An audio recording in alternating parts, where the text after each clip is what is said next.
Good evening सभी को। देखो अपन चैप्टर नंबर 10 कर रहे थे आहार। तो अपन ने ये सारा कुछ कर लिया था, आहार का परिचय, आहार का महत्व, आहार के भेद। ठीक है।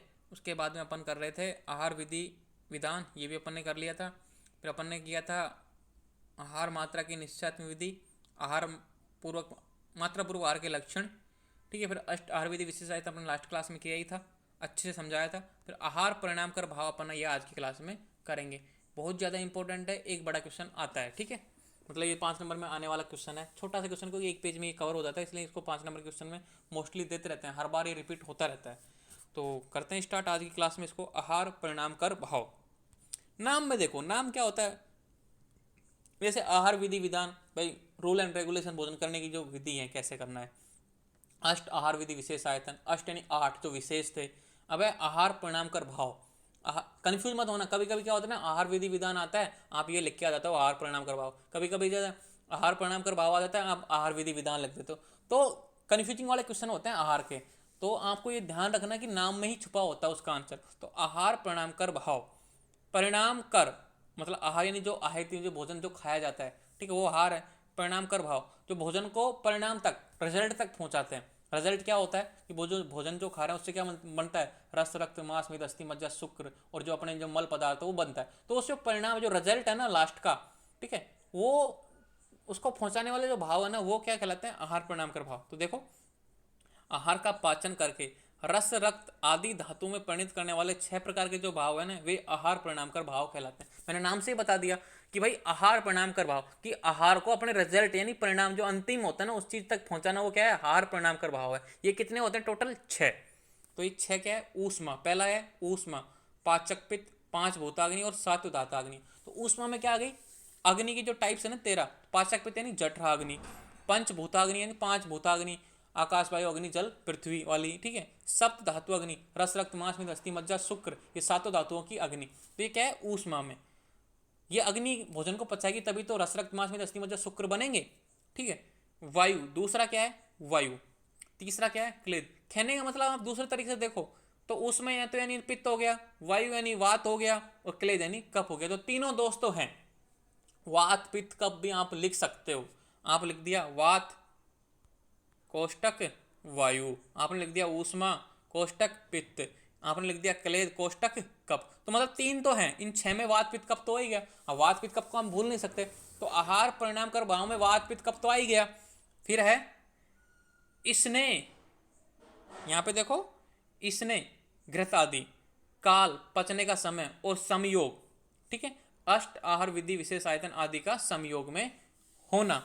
कि मतलब जो चीजें अपन ने की ना, अष्ट आहार आदि प्रकृतिकरण संयोग राशि देश काल, ठीक है, उपयोग संस्था और उपभोक्ता, ये अपन ने किए हैं अष्ट, तो उनका संयोग होना चाहिए। अब किस तरीके से होना चाहिए समझते हैं इस चीज को, पहले समझो।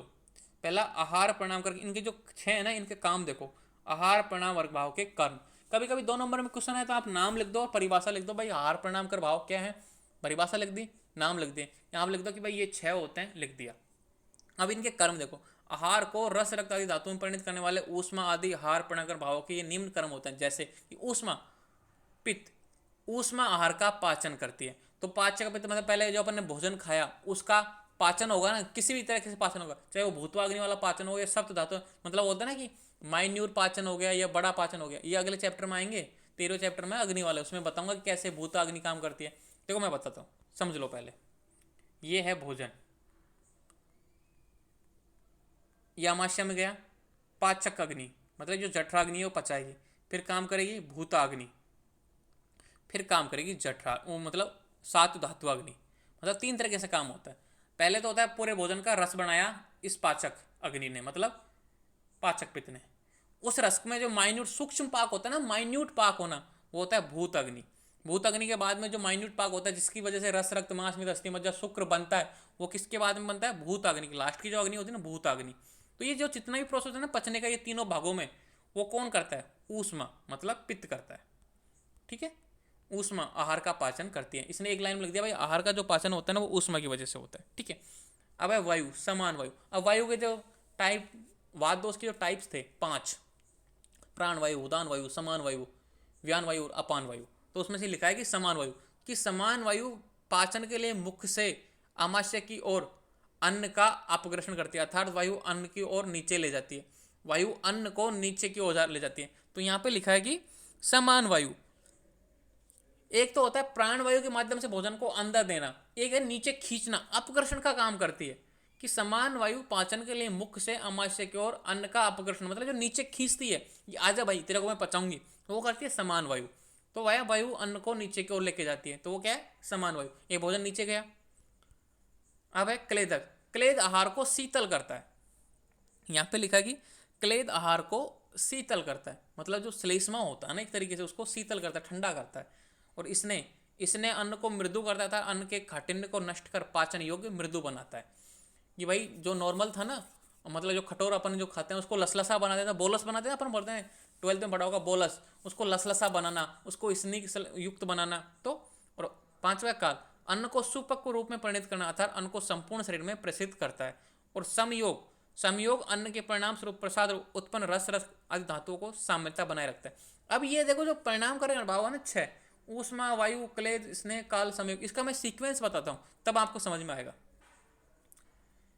समझो सीक्वेंस तो यही है नॉर्मली श्लोक में, लेकिन आपको समझने के लिए बता रहा हूँ मैं कि पहले क्या हुआ, ये भोजन अंदर गया 1 नंबर, दूसरा फिर दूसरा शीतल किया, ठीक है, तीसरा मृदु बना, ठीक है, चौथा भोजन का पाचन हुआ, ठीक है, फिर पांचवा ये अन्न को सुपर से जो मतलब जो भोजन रस बना ना पचने के बाद उसको पूरे बॉडी में फैला दिया।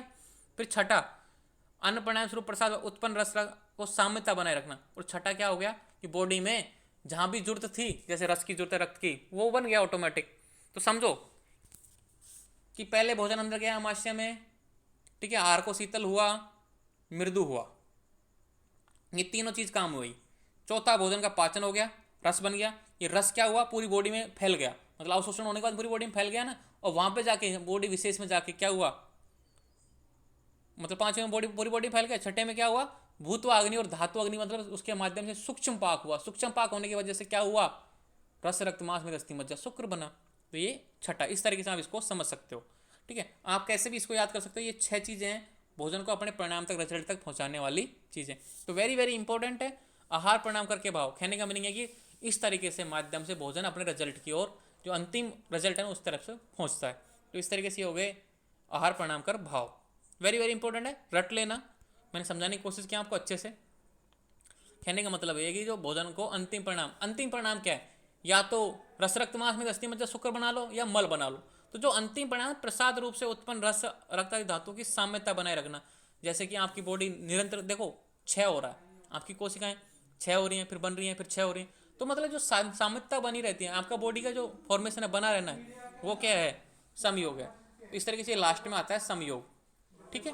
कालवा 5 में आ जाता है। इन चारों को मैंने किसको सीक्वेंस में बता ही दिया कि पहला ये हो गया, दूसरा, तीसरा और चौथा, ठीक है। ये रस बनने के बाद में पूरी बॉडी में फैला, ये 5वां कर दिया फैलने, मतलब संपूर्ण शरीर में प्रसारित कर दिया, फिर छठा बन ही गया। इस तरीके से रिजल्ट तैयार होता है। यह है आहार परिणाम कर भाव, कि भोजन को अपने अंतिम परिणाम तक पहुंचाना, ठीक है। इस तरीके से चैप्टर नंबर 10 हो जाता है पूरा।